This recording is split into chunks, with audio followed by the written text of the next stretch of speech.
My parents chose my brother my entire life until he stole from them. My parents always said they loved both of their children equally, but anyone who spent 5 minutes with our family knew that wasn't true. My younger brother was the favorite. He got the attention, the support, the money, and most importantly, he never had to face consequences. For years, my parents defended every bad decision he made, every mistake, every lie, every failure. They always found a way to blame someone else, usually me. Then one day my brother stole nearly everything they had, and suddenly the son they ignored for decades became their last hope. My name is Ryan. I'm 36 years old. My younger brother, Jake, is 32. Growing up, Jake could do no wrong. If he got into trouble at school, the teacher was unfair. If he failed a class, the professor was incompetent. If he crashed a car, the road was dangerous. Nothing was ever his fault. Meanwhile, I lived under completely different rules. If I got a B instead of an A, I wasn't working hard enough. If I made a mistake, I should have known better.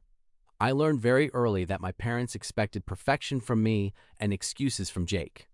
At first, I tried to earn their approval. I studied harder, worked harder, stayed out of trouble. But no matter what I achieved, Jake always remained the center of attention. The favoritism became impossible to ignore after high school. I spent years working part-time jobs, weekends, holidays, summer breaks, every chance I got. I saved money because I knew college would be expensive.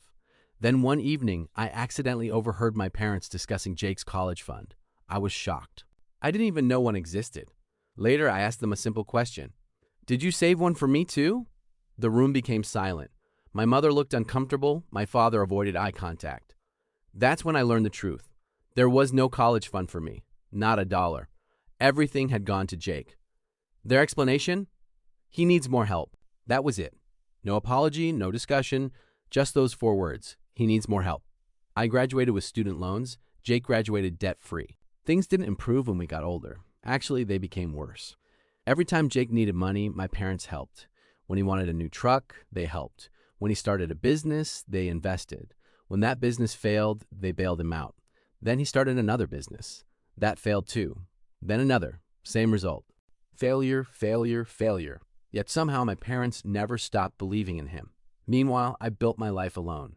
I worked in software development, started my own company, took risks, made sacrifices. Slowly, things improved.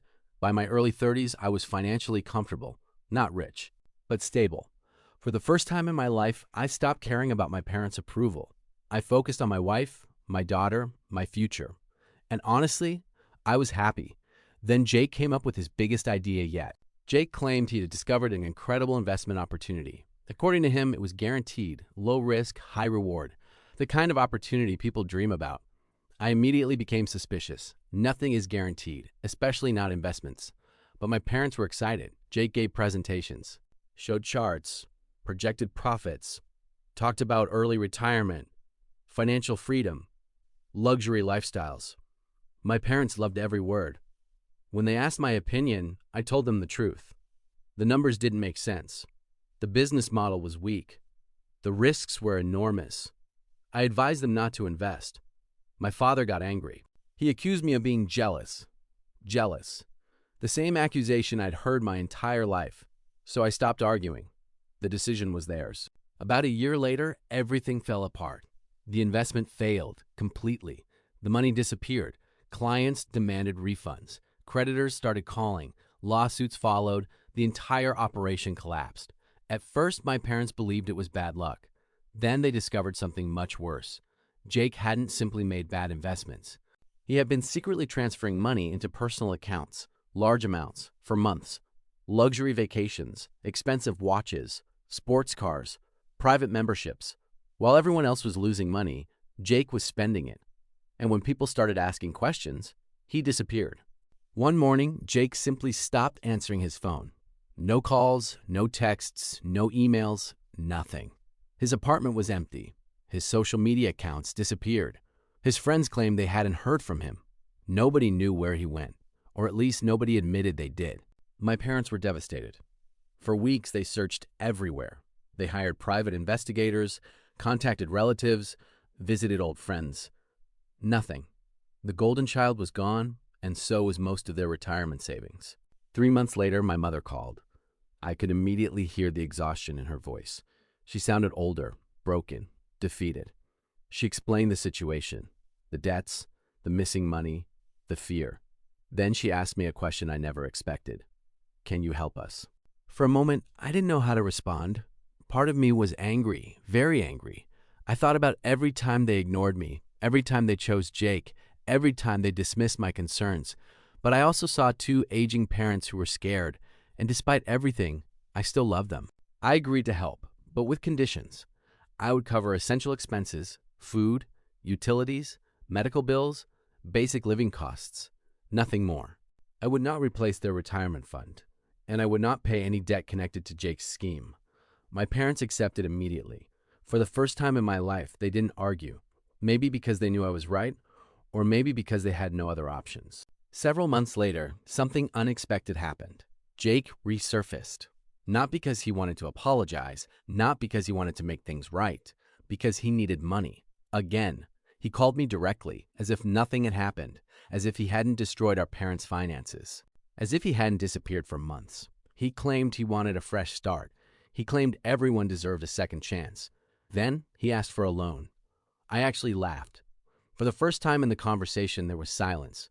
Then I told him exactly what I thought. I said no, and I meant it. A week later, Jake finally met with our parents. The reunion wasn't emotional. It wasn't dramatic. It was painful. For the first time in his life, nobody rescued him. No excuses. No second chances. No special treatment. My parents finally saw what everyone else had seen for years. A man who had spent his entire life avoiding responsibility. And because of that realization, something changed. Slowly, our relationship improved. Not overnight, not perfectly, but genuinely. For the first time, they listened. Really listened. It's been 3 years since all of this happened. My parents live modestly now. They're doing okay. Jake still drifts from one opportunity to another, always chasing shortcuts, always looking for someone else to save him. As for me, I learned something important. Favoritism doesn't only hurt the child who gets ignored, it also hurts the child who gets protected from consequences. Because one grows up believing they aren't good enough, and the other grows up believing the rules don't apply to them. And eventually, both children pay the price, just in very different ways.